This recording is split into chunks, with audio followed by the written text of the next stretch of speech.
All the fun is right here. At this point in the game, the squad has discovered evidence that Poison Ivy may be alive. Ivy? Poison Ivy? Dead Poison Ivy after Scarecrow gave Gotham a crop dusting. I got a real strong hunch she ain't pushing up daisies no more. And in this game, you discover... Find her. Bring her to me for questioning. Suicide Squad is tracking Ivy down.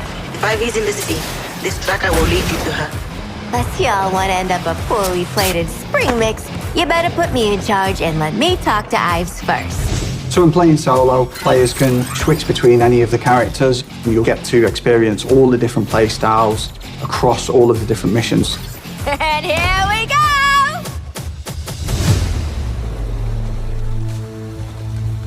So here she is. Thought she'd be taller. Are you serious right now? Poison Ivy is a redhead. This is a plant. You might be the dumbest.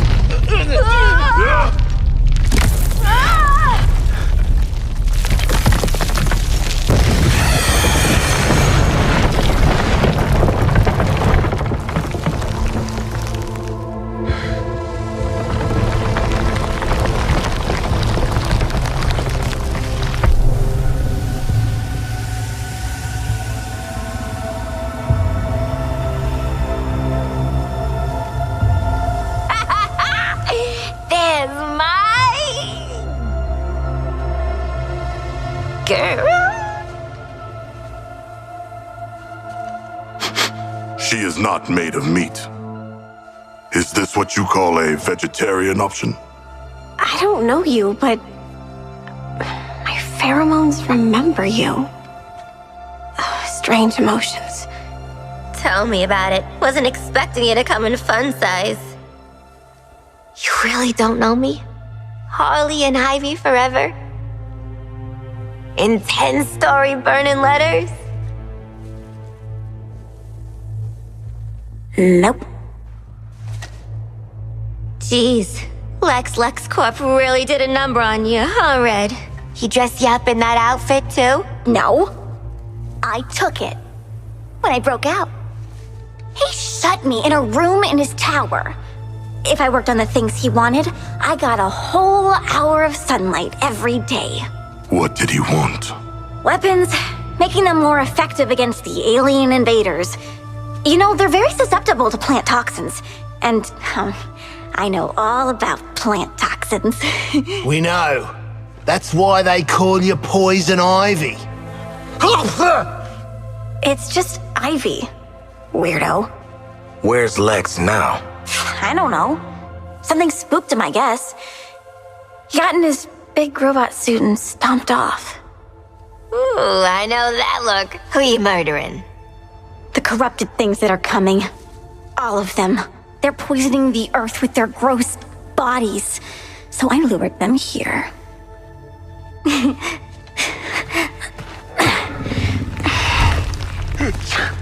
The wrath of nature. I like it. Oh, this is my friend Daphne. We'll make all the aliens choke to death on spores. You make sure Daphne doesn't die, or you're next.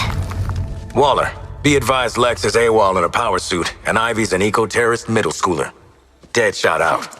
How'd we end up hugging a giant plant? I have allergies. Anyone care?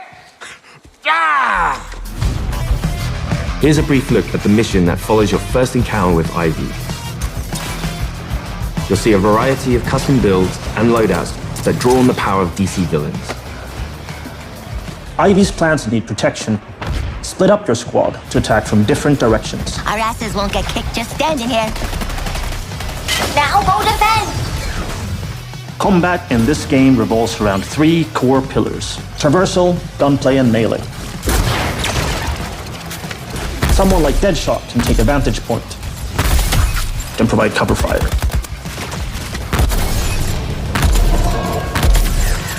You can find wild ways to upgrade your melee attacks. With the Great Suspender, a single boomerang can launch several enemies off the ground. A job worth doing right! Harley's gun is from the Bane's Rage set. Landing a critical hit spawns a power-up that can infuse other weapons like grenades with Bane's Rage, making them more powerful. Get the invaders off Daphne! Quickly! Those aliens pollute everything! King Shark's loadout here includes Black Mask's Bulletstorm and the Heatwave's Molten Shield to synergize. He has triggered the Bulletstorm effect, which means that he's now immune from damage thanks to the Heatwave's Molten Shield, making this a perfect opportunity to get in close. Savor it! This mission is where we introduce afflictions, elemental attacks from Ivy's plants that draw on the powers of different DC villains. Use an affliction to freeze your enemies before you deliver an explosive finale.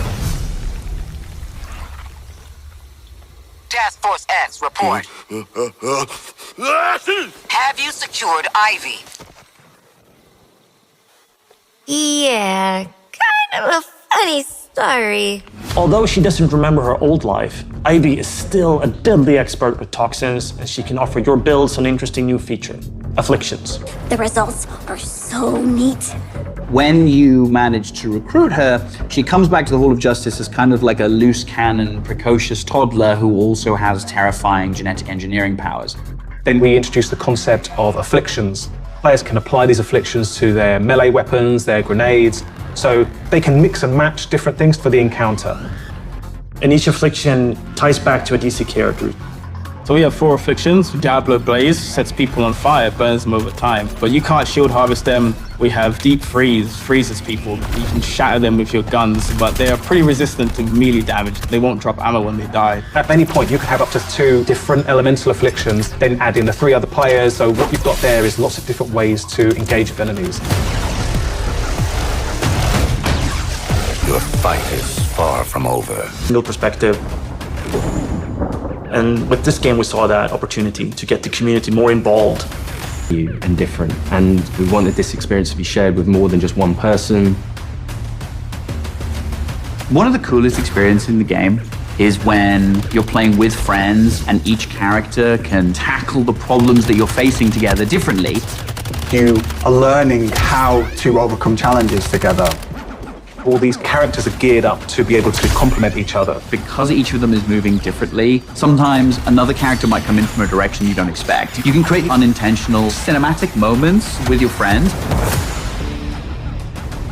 When you really are in sync with your squad, it's such a special feeling, and I think something I haven't experienced in any other game.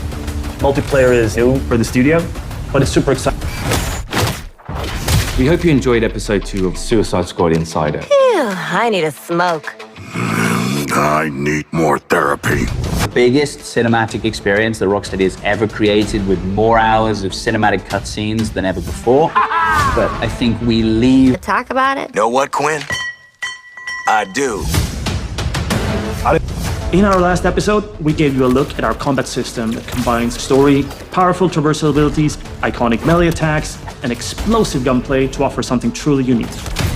Hello, beautiful! We wanted to expand and really push ourselves in terms of making something new and fresh. Light him up! When first introduced, the free-flow combat of Batman Arkham Asylum broke new ground and set a standard that is still popular today. In that spirit, the Rocksteady team decided to delve into new mechanics. Power to make combat in our game unique to you while making your way through our story campaign.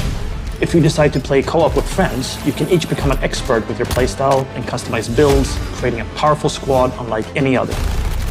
Each person can offer a different benefit to the play experience. We're super excited to see those sort of team play, synergistic effects happen. You want a high five? Up high. In the Suicide Squad, the world, the narrative, all our features evolve through the lens of DC lore. Fans for the DC, not only are we bringing characters back that we've used in the Arkham series, but we're introducing new ones. You can call me Colonel Rick Flag. Through DC Universe with us, not just through the story, but also through the mechanics. Ah, no lasso? You gotta be kidding me. In this episode, we'll meet some of the iconic DC characters who will be helping our anti-heroes to take on their impossible mission. Awesome! Wait, which superheroes did you say you were again? Let's begin. As you learn to traverse, as you learn to combine your character's abilities more and more, You become better, your character becomes stronger, and in the story of the game, you're taking on stronger and stronger threats. We have this perspective of always tying back to the narrative and always giving context around the mechanics. With the DC world out there, it just gave us unlimited potential. With the Arkham games, you could modify some elements of Batman himself. We knew early on, going with an action shooter was an opportunity to go down a new path and try out new mechanics with a new type of game. Someone's been busy. How'd you have time to make all this? And for Argus. Okay, Waller. We bagged Penguin. He goes back to the Hall of Justice to start helping the squad out. I'm taking authority. Since we last showed you the Justice League's HQ, it's had a makeover from Amanda Waller and her team, and it's now the forward operating base for Argus's fight against Brainiac. So when considering gameplay, we knew we needed an arms dealer. You need a good gun runner. For us, it's been great to bring Penguin back from the Arkham days. We love working with this character. What he gives you is lots of options for upgrading individual weapons, crafting. Some really unique combinations, and you can play the game in a way that's unique to you. Tours. Star Labs, we have Armor Tech, we have LexCorp, we have DCPD, and they all come with different flavors. They have very specific recoil patterns and spread patterns, almost like they are calculated. Then we have Amatech, which is more improvised weaponry, really fast fire rates, high ammo capacity, but it kicks like a donkey. You've got a Deadshot focused on critical hits, on headshots. That might mean that you want to favor a legendary gun which works with that playstyle. Nice, nice, nice! Yeah, the full arsenal to be able to take on the Justice League. But for players who really want to sort of maximize their characters, the support squad missions unlock really cool features. Our designers have put a lot of effort into making sure that when you play the game, you can have a very different experience from someone else. Let's meet the rest of the support squad. Here we can see the scientist Gizmo, who has set up shop in the basement of the Hall of Justice. Yeah, perfect. We know. Here's sort of airdropped vehicles that you can use for combat. You're getting into this flying vehicle with rockets and a turret and sort of blow shit up.